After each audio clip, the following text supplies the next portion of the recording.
ಪಿಲಿಪಿಲಿ TV. ಒಂದಾನೊಂದು ಕಾಲದಲ್ಲಿ ಒಂದು ಹಸಿರಿನ ಕಾಡಿನ ಹತ್ತಿರ ಸುಂದರಹಳ್ಳಿಯಲ್ಲಿ ರಾಜು ಎಂಬ ಒಬ್ಬ ಪರಿಶ್ರಮಿ ರೈತನಿದ್ದ. ಆತ ಪ್ರತಿ ಬೆಳಗ್ಗೆ ಬೇಗನೆ ಎದ್ದು ಹೊಲದಲ್ಲಿ ಕೆಲಸ ಮಾಡುತ್ತಿದ್ದ. ಅವನ ಹತ್ತಿರ ಹೆಚ್ಚು ಹಣ ಇರಲಿಲ್ಲ. ಆದರೆ ರಾಜು ಸತ್ಯವಾದಿ ಮತ್ತು ಸಂತೋಷವಾದಿ. ಒಂದು ಬಿಸಿಲಿನ ಮಧ್ಯಾಹ್ನ ರಾಜು ಮಾರುಕಟ್ಟೆಯಿಂದ ಮನೆಗೆ ಬರುತ್ತಿದ್ದ. ಅವನಿಗೆ ಒಂದು ಗಿಡದ ಹಿಂದೆ ಯಾರೋ ಅಳುತ್ತಿರುವ ಶಬ್ದ ಕೇಳಿಸಿತು. ಆಗ ರಾಜು ಕೇಳಿದ, ಯಾರು ಅಲ್ಲಿ? ಯಾರಿದ್ದೀರಾ? ಏನಾಯಿತು ಎಂದು ಆ ಗಿಡದ ಹಿಂದೆ ನೋಡಿದ.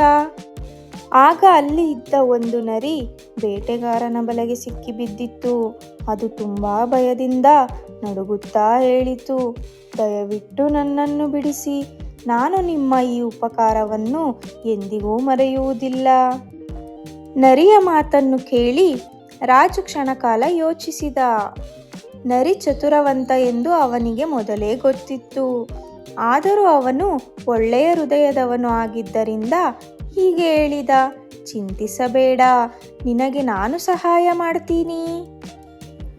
ಆಗ ನರಿ ಹೀಗೆ ಹೇಳಿತು, ಧನ್ಯವಾದಗಳು ರೈತನೇ, ನೀನು ನನ್ನ ಪ್ರಾಣ ಉಳಿಸಿಬಿಟ್ಟೆ. ರಾಜು ಅದನ್ನು ಕೇಳಿ ನಗುತ್ತಾ ಮನೆಗೆ ಹೋದ. ಅವನಿಗೆ ಆ ನರಿಯನ್ನು ಉಳಿಸಿ ಒಳ್ಳೆಯ ಕಾರ್ಯ ಮಾಡಿದೆ ಎಂಬ ಸಂತೋಷವಿತ್ತು. ಕೆಲವು ದಿನಗಳ ನಂತರ ರಾಜು ಹೊಲದಲ್ಲಿ ಕೆಲಸ ಮಾಡುತ್ತಿದ್ದಾಗ ರಾಜನ ಸೈನಿಕರು ಬಂದು ಅವನನ್ನು ಹಿಡಿದರು. ಆಗ ಸೈನಿಕರು ಹೇಳಿದರು, ನೀನೇ ರಾಜನ ಚಿನ್ನ ಕದ್ದಿರುವೆ, ನಮ್ಮ ಜೊತೆ ಬಾ, ನಿನ್ನನ್ನು ಕರೆದುಕೊಂಡು ಬರುವಂತೆ ನಮ್ಮ ರಾಜರು ನಮಗೆ ಆಜ್ಞೆಯನ್ನು ನೀಡಿದ್ದಾರೆ. ಆಗ ರಾಜು ಹೇಳಿದ, ಇಲ್ಲ ಇಲ್ಲ, ನಾನು ಯಾವ ತಪ್ಪನ್ನು ಮಾಡಿಲ್ಲ, ನನಗೆ ಯಾವ ಚಿನ್ನದ ಬಗ್ಗೆಯೂ ತಿಳಿದಿಲ್ಲ, ನೀವು ಯಾಕೆ ಹೀಗೆ ಹೇಳುತ್ತಿದ್ದೀರಿ? ರಾಜು ಎಷ್ಟೇ ಕೇಳಿಕೊಂಡರೂ ಅವರು ಅವನನ್ನು ಬಿಡದೆ ಕಟ್ಟಿ ಎಳೆದುಕೊಂಡು ಹೋಗುತ್ತಿದ್ದರು. ಅದೇ ಕಾಡಿನ ದಾರಿಯಲ್ಲಿ ನರಿ ಇದನ್ನೆಲ್ಲ ಗಮನಿಸುತ್ತಿತ್ತು. ರಾಜುವನ್ನು ಉಳಿಸಲು ಅದು ಒಂದು ಯೋಜನೆಯನ್ನು ಮಾಡಿಕೊಂಡಿತು ಮತ್ತು ಅವರು ಹೋಗುತ್ತಿದ್ದ ದಾರಿಯಲ್ಲಿ ಬಂದು ಗಾಯವಾದಂತೆ ನಟಿಸುತ್ತಿತ್ತು. ಆಗ ರಾಜು ಹೇಳಿದ, ಅಯ್ಯೋ, ಬಡನರಿಗೆ ತುಂಬಾ ಗಾಯವಾಗಿದೆ, ಏನಾದರೂ ಸಹಾಯ ಮಾಡಬೇಕು, ನನ್ನನ್ನು ಬಿಡಿ, ನಾನು ಚಿಕಿತ್ಸೆ ಕೊಡ್ತೀನಿ.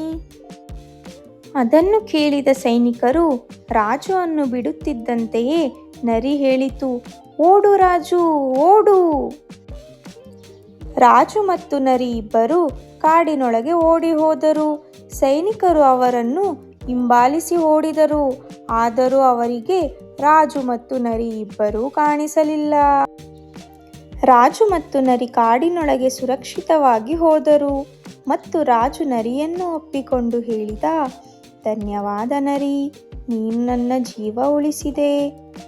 ಆಗ ನರಿ ಹೇಳಿತು, ಮೊದಲಿಗೆ ನೀನೇ ನನಗೆ ಸಹಾಯ ಮಾಡಿದ್ದೆ, ಅದನ್ನು ನಾನು ಎಂದಿಗೂ ಮರೆತಿಲ್ಲ.